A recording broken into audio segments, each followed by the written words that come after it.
কেন এসেছো তুমি? আমি তো তোমার কাছে আসছিলাম, কিন্তু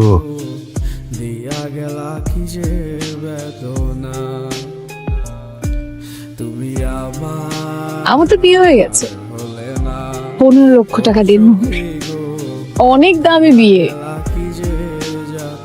আর তো ফেরা সম্ভব না। আমার হাজবেন্ডের সঙ্গে পরিচিত হবে। দাঁড়াও, এই যে ডাক্তার সাহেব, একটু এদিকে আসবেন। প্রেমের জ্বালায় আর ছাড়ে না, তুমি আমার হলে না, ও সখী গো, দিয়া গেলা কি যে যাতনা। ডাক্তার সাহেব, আমার হাজবেন্ড, ভেবেছিলাম জীবনের একটা মাত্র প্রেমের কথা আপনাকে বিয়ের পরে বলবো,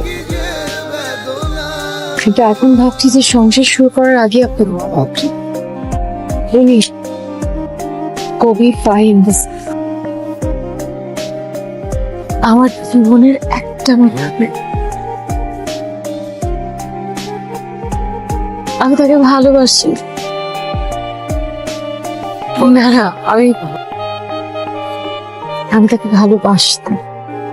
যত দুঃখ আছে দাও, হাই, বরণ করে নাও, আমি স্বপ্ন হয়ে ঘুরব কত কাল।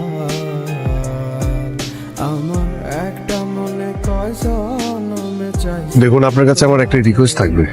আমার একটা মন, বিয়ে তো হয়ে গেছে, বিয়ের পর আপনার বউকে আপনি প্রচন্ড ভালোবাসবেন, তুমি যাতে ও আমাকে বলে আপনাকে পছন্দ করা শুরু করে।